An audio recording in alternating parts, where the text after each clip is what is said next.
warahmatullahi wabarakatuh. Waalaikumsalam warahmatullahi wabarakatuh. Jamaah. Yeay. Oh jamaah. Yeay. Alhamdulillah. Masya Allah, alhamdulillah. Allahumma sholli ala Sayyidina Muhammad wa ala ali Sayyidina Muhammad. Alhamdulillah ya jamaah, ketemu lagi dengan aku Betari Ayu di Islam Itu Indah. Seperti biasa nih kita akan belajar bareng-bareng lagi. Nah jamaah, kita nih ya kadang sebagai muslim itu keimanan kita tuh kadang di atas, kadang di bawah. Iya kan jamaah? Iya. Nah kadang nih ya kalau misalkan iman kita saat lagi di bawah-bawahnya nih lagi turun, kita malah meragukan kekuasaan Allah. Nauzubillah.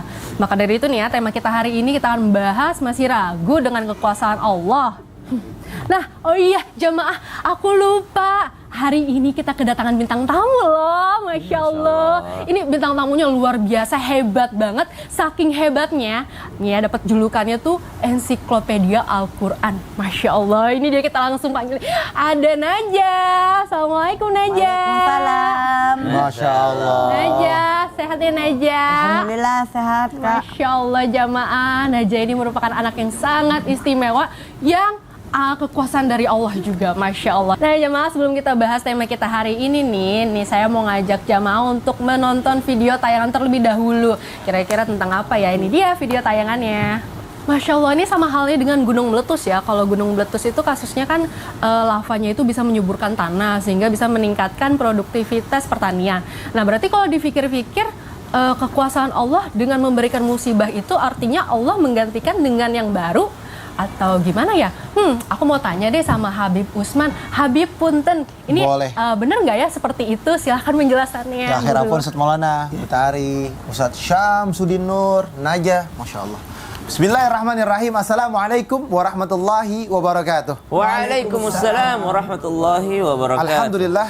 Alhamdulillahil wahidil ahad alladzi lam yalid wa lam yulad wa lam yakul lahu kufuwan ahad. Laisa kamisli syai'un wa huwas samiul basir. Summa fasalli wa sallim wa barik ala sayidina wa habibina wa syafi'ina wa maulana Muhammadin sallallahu alaihi wasallam wa sahbihi wa azwajihi wa dhurriyyati wa albayti wa ansari wa sari ma ba'du.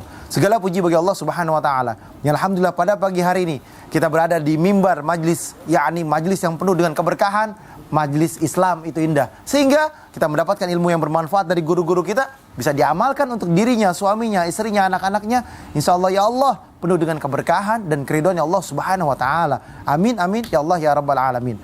Ma asaba min musibatin. Tidak ada musibah yang terjadi di muka bumi ini kecuali dengan kehendak Allah. Ma asaba min musibatin illa biiznillah. Allah kalau sudah menentukan maka terjadi. Tidak mungkin tidak terjadi. Kalau Allah Subhanahu wa taala berkehendak dengan kehendaknya, kudrat dan iradatnya Allah Subhanahu wa taala, maka terjadi.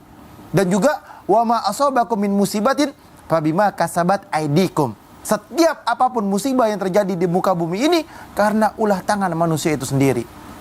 Maka terjadilah wabah, musibah, banjir, tanah longsor, gunung meletus, apapun terjadi dengan kehendak dan keridhaannya Allah Subhanahu wa taala. Ataupun Allah kasih azab, hujan yang tidak henti-hentinya zaman Nabi Nuh dan lain sebagainya. Oleh karena itu, hamba yang beriman kepada Allah Subhanahu wa taala mengikuti aturan Allah. Apakah ada yang baru ketika Allah ganti sesuatunya? Misalkan kita dikasih musibah sama Allah, Allah ganti dengan yang lain. Kalau kita bersabar dengan musibah yang kita dapatkan, yakin Allah sebagai penolong kita dan berharap akan pertolongan Allah, maka niscaya hidup kita akan dimudahkan langkah dan jalannya.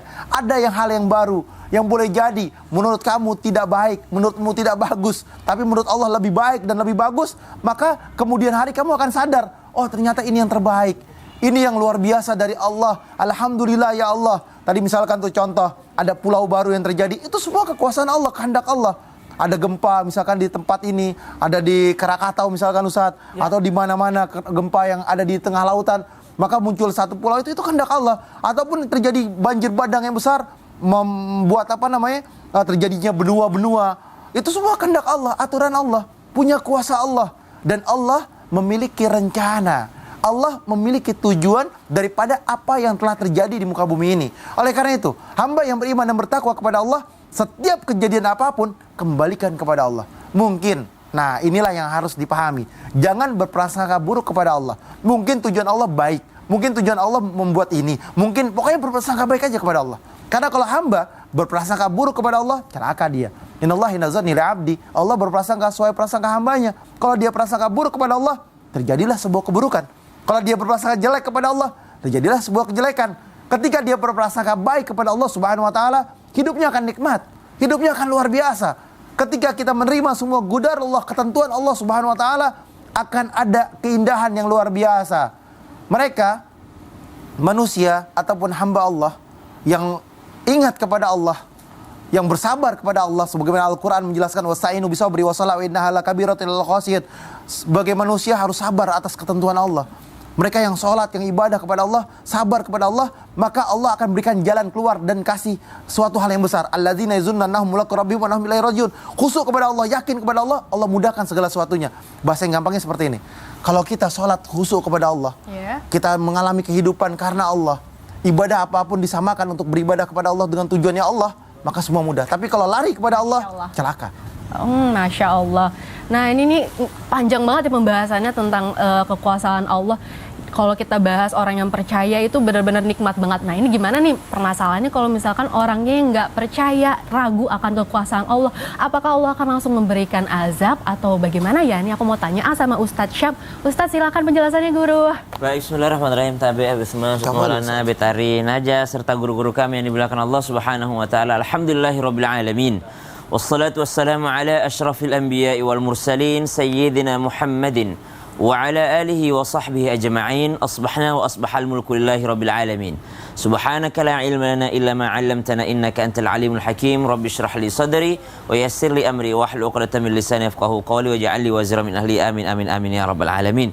Jamaah Islam itu indah yang dimuliakan Allah Subhanahu wa taala. Kalau berbicara tentang azab Allah Subhanahu wa taala yang digambarkan di dalam Al-Qur'an, ada satu azab Allah di dalam Al-Qur'an yang berupa asap gitu ya, berupa kabut asap. Kalau bisa Najah itu ada di surah apa ya? Dukhan. Surah Ad-Dukhan, Masya Allah. Najah sini temenin Ustaz Sam di depan.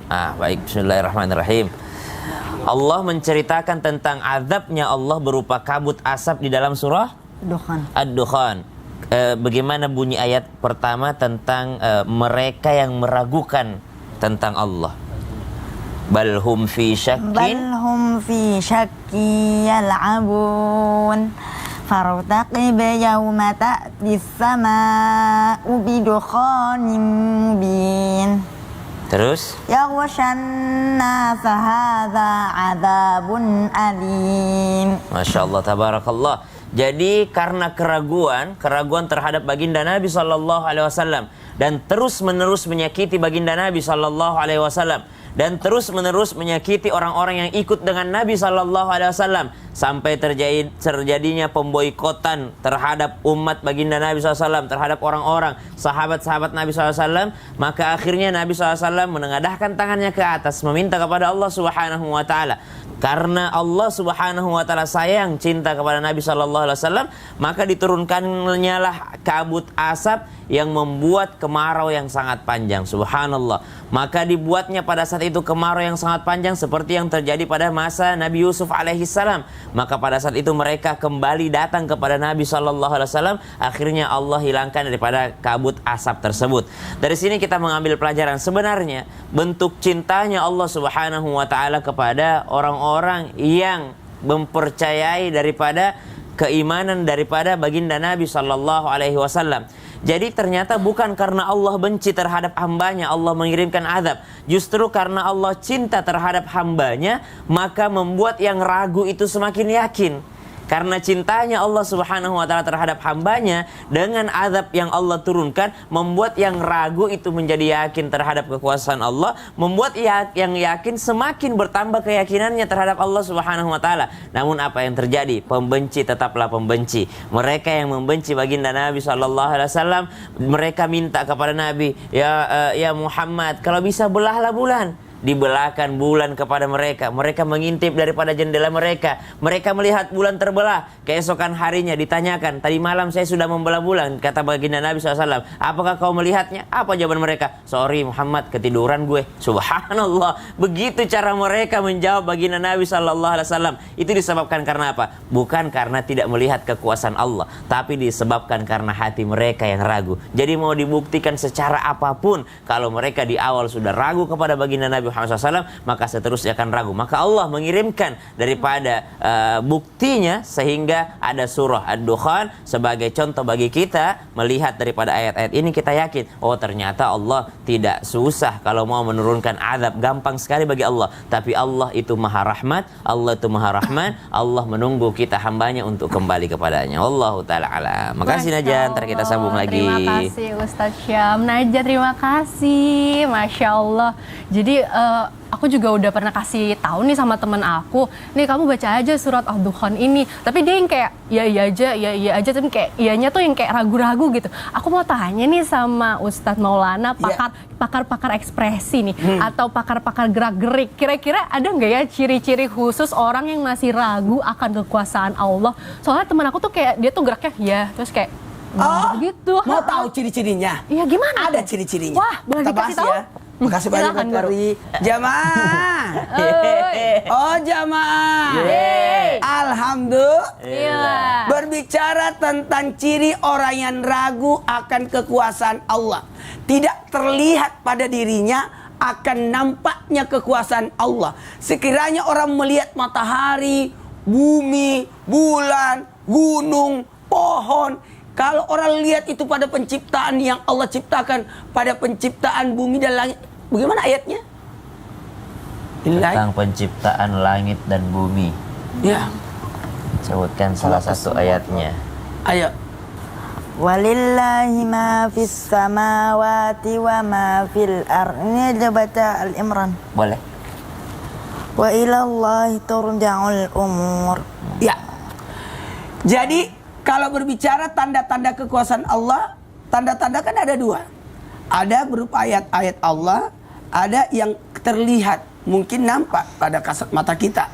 Tapi ada karena kekuasaan Allah. Maka Al-Quran ini mengajarkan buat kita untuk apa? Melihat tanda kekuasaan Allah. Dan ciri orang yang tidak melihat kekuasaan Allah, maka tidak adanya keimanan pada dirinya. Tidak yakin akan kekuasaan Allah. Dan ada lagi ciri-cirinya, yakni mereka itu ragu. Mohon maaf ya, ragu. Sehingga menghadirkan, mohon maaf, tidak percaya akan adanya hari kemudian. Ini nauzubillah summa nauzubillah. Karena ingat kembali lagi, ibadah kita kan ada dua, ibadah lahir dan ibadah batin. Maka ada orang percaya tapi masih ragu. Hati-hati. Lain di mulut, lain di hati, namanya munafik. 1, 2, 3, munafik. Ada orang munafik. Terus ada juga percaya tapi tidak membuktikan, namanya fasik. Betul tidak? Betul. Makanya dari sinilah kita bisa belajar. Nah, ciri yang paling terlihat sekali buat kita semua, mohon maaf, yakni ketika dia meminta, berharap, dia ragu akan doanya, ragu diterima atas apa yang dilakukannya, sehingga malas berdoa, malas meminta, malas berharap kepada Allah. Justru dia bergantung selain daripada Allah. Bukankah sudah diperlihatkan tanda-tanda kekuasaan Allah dengan adanya alam ini, termasuk ayat-ayat yang yakni Al-Quran sebagai tanda kekuasaan Allah. Nah, dari sini juga kita bisa belajar. Mudah-mudahan yuk kita senantiasa lebih mendekatkan diri kita kepada Allah dengan yakin. Tidak ada lagi bentuk keraguan-raguan. Salatullah salamullah ala toha rasulillah. Ustadz katanya semangat banget. Iya semangat dong katanya. Salawat itu bisa menolak keraguan kita terhadap kekuasaan Allah, ya kan? Iya.